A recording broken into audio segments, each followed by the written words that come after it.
Berpikir goblok ala Bob Sadino. Saya bisnis cari rugi. Jadi ketika rugi saya tetap semangat. Dan jika untung maka bertambahlah rasa syukur saya. Bob Sadino. Saat orang-orang menanyakan apa rahasia kesuksesan Bob Sadino, mereka kerap menjumpai jawaban-jawaban nyinyir, tidak logis, atau tidak masuk akal. Sebagian lagi menganggap Bob sebagai sosok arogan, gila, bahkan cenderung kasar. Ya, kegemaran Bob menyerang pola pikir kaum akademis, kadang memunculkan anggapan bahwa dia anti-intelektual dan gila. Sayangnya, mereka tak mau menelisik lebih dalam nilai-nilai di balik kontroversinya. Berikut ini adalah beberapa gaya berpikir Bob yang sering dianggap bualan. Mencari rugi dan memburu risiko. Salah satu pernyataan Bob yang kerap dinilai paling nyeleneh atau tidak masuk akal adalah ia berbisnis untuk mencari rugi. Menurut mereka, pernyataan Bob hanyalah omong kosong. Bisnis kok cari rugi, di mana-mana orang bisnis untuk cari untung. Jadi jangan mau percaya bualan Bob Sadino, ujar seseorang menganggap pernyataan Bob nyeleneh tersebut. Bob membalas mau tahu kegoblokan orang pintar ini. Lalu Bob menjelaskan, kalau saya bilang saya bisnis cari rugi, orang pasti menganggap itu omong kosong. Baik, sekarang saya balik bertanya, Anda bisnis cari untung. Apakah kemudian dalam bisnis Anda akan untung terus? Ada nggak orang bisnis itu selamanya untung? Logis nggak kalau orang berpikir bahwa bisnis itu tidak akan pernah rugi? Nggak ada kan orang yang bisnis itu tidak pernah rugi? Nah, kalau saya bilang bisnis cari rugi, apakah selamanya saya akan rugi? Menurut Anda, apakah karena saya bisnis cari rugi, maka selamanya saya tidak akan pernah untung? Jadi, logis gak bisnis cari rugi itu? Nah, sekarang Anda berpikir kan? Tutur Bob Sadino. Bob menambahkan di balik pernyataan bisnis cari rugi sebenarnya terbangun suatu sikap mental yang kokoh dalam menilik arti risiko dan bagaimana cara menyikapinya. Orang biasanya takut mendengar kata risiko, padahal risiko adalah bagian tak terpisahkan dengan dunia bisnis. Dalam risiko ada peluang dan kesempatan untuk meraih keuntungan. Semakin besar risiko, semakin tinggi peluangnya. Orang berwira swasta pasti hidup dengan risiko. Saya berwira swasta berarti saya mencari dan memburu risiko dong. Apanya yang aneh? Makanya kalau orang pintar bilang bahwa risiko usaha itu harus diminimalkan, berarti kan dia mau menjauhi kesempatan dan peluang. Sudah begitu, beraninya dia menyatakan bisnis cari untung. Kan goblok itu namanya.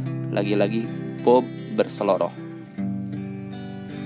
Dalam pandangan Bob, berbisnis mencari rugi memang memiliki makna tersendiri.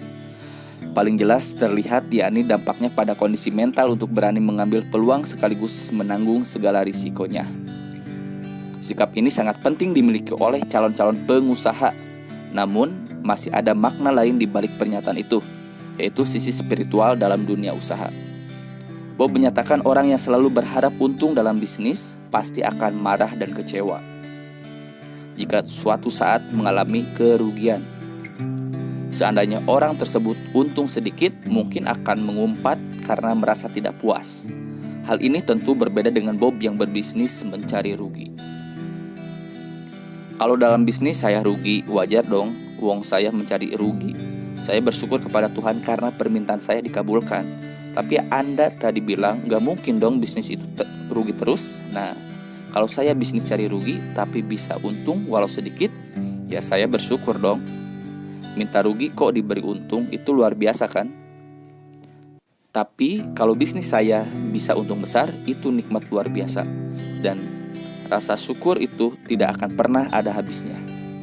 Betapa besarnya dia sehingga memberikan hal yang luar biasa kepada saya. Tutur Bob Sadino, mengungkapkan sisi spiritualis di balik kerugian yang dicarinya. Tanpa rencana dan tanpa tujuan. Satu lagi pernyataan eksentrik Bob yang sering menuai protes dari berbagai kalangan, yakni berbisnis tanpa rencana dan tujuan. Tidak seorang pun yang berakal sehat mau melakukan hal ini. Gila namanya. Demikian kira-kira komentar sebagian orang yang mendengar gagasan Bob. Bob mengakui memang tak ada satu buku atau teori pun yang mendukung pikiran tersebut. Namun, Bob berkaca pada pengalamannya sendiri. Mungkinkah dia yang awalnya hanya jualan telur dari pintu ke pintu, bertujuan memiliki usaha yang bertahan selama 4 dekade?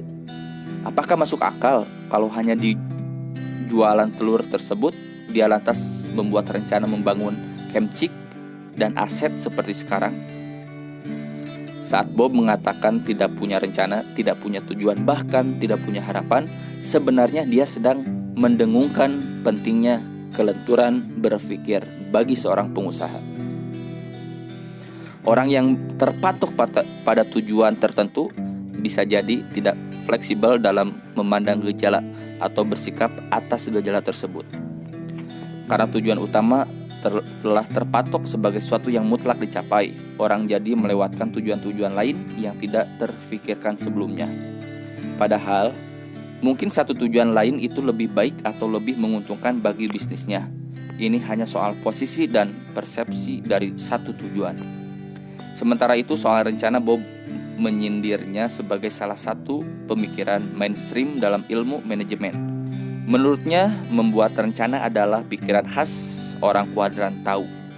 Seolah berbisnis tanpa rencana adalah suatu kesalahan besar. Padahal, apa benar selalu begitu? Berdasarkan pengamatan Bob, terlalu banyak orang yang terlalu berkutat pada rencana atau saat hendak menjalankan sebuah usaha. Sebagaimana doktrin ilmu manajemen, yakni rencana yang baik dapat menekan risiko kegagalan. Bila perlu, rencana dibuat sedetail mungkin, lengkap dengan sederet cadangan. Tanpa mereka sadari, kesempurnaan rencana akhirnya menjadi obsesi dan ketakutan akan kegagalan berubah menjadi paranoid. Jika diterapkan dalam konteks calon wira swasta, obsesi rencana sempurna justru menjadi penghambat utama dalam menjejakkan langkah pertama. Tak jarang waktunya malah habis untuk membuat dan menyempurnakan rencana, sehingga risiko kecil apapun tidak bisa diterima. Ujung-ujungnya, para calon pengusaha tidak jadi melangkah, bahkan mengurungkan niatnya membuka usaha. Kemudian dalam konteks pengusaha sejati, rencana bisa menjadi penghalang bagi tahap penting pengambilan keputusan. Sebab ada kalanya peluang datang dalam sekejap, sehingga butuh keberanian mengambil keputusan secara secepat mungkin. Bahkan terkadang peluang hanya terbuka selama sepersekian detik, seolah tidak ada waktu untuk berpikir dan memutuskan. Apalagi sampai membuat rencana, bisa-bisa peluang yang muncul sekali dalam sekejap itu hilang begitu saja. Tapi, bukankah model pengambilan keputusan yang dilakukan dalam situasi genting seperti itu hanya mengandalkan insting, feeling, atau keberuntungan? Cepat-cepat Bob menyanggah, seberapa sering kita dapat bersandar pada keberuntungan, bahkan insting atau feeling diperoleh dari jam terbang. Apa yang orang lihat dari insting atau feeling hanyalah sebuah langkah ke 1000 setelah sebelumnya 999 kali melangkah. Dengan demikian, keputusan yang tepat atau sukses dalam waktu yang sangat cepat hanyalah akibat dari keputusan-keputusan yang sudah dilakukan sekian ratus kali sebelumnya. Kembali Bob menekankan, praktik atau jam terbang seseorang sangat penting dalam proses pengambilan keputusan. Karena itu, kesempurnaan rencana hanya sia-sia belaka jika tidak dibarengi serangkaian praktik sebelumnya. Sebagai tambahan, sesempurna apapun rencana dibuat, bila dijalankan orang yang hanya berkutat di kuadran tahu, boleh jadi hasilnya tidak seperti harapan. Oleh sebab itu, Bob menyarankan siapapun yang ingin menjadi pengusaha sejati, sebaiknya berhenti membuat rencana sempurna. Saya tidak mengatakan bahwa kita tidak perlu membuat rencana sama sekali. Bohong kalau rencana tidak dibutuhkan. Jalankan saja bisnis Anda, bergeraklah dulu. Setelah bisnis itu berjalan, buatlah rencana supaya memberikan hasil. Tapi, jangan sampai Anda hanya berhenti di rencana, atau jangan sampai rencana itu menghentikan Anda untuk mengambil langkah pertama dalam memulai bisnis Anda. Itulah maksud Bob Sadino. Guna meneguhkan pandangan tersebut, Bob merujuk pada kerjasamanya dengan Agung Sedayu Group dalam membangun dan memasarkan apartemen The Mansion. Apakah saya merencanakan terjun ke bisnis properti? Tidak. Orang akan tertawa kalau Bob Sadino yang jualan telur dan sayur mayur ini merencanakan terjun ke properti. Nanti dibilang gak logis. Itulah bukti hebatnya bisnis tanpa rencana. Tuturnya. Nah, agar gagasan tentang bisnis tanpa rencana dan tujuan lebih berbobot, Bob menambahkan satu muatan, yakni sebuah kalimat bijak. Manusia hanya bisa berencana, Tuhan yang menentukan. Jadi, apapun yang saya rencanakan, sesempurna apapun itu, Tuhan kok yang menentukan hasilnya. Jadi, kalau kita tahu Tuhan yang menentukan, ngapain saya repot-repot membuat rencana? Gitu loh.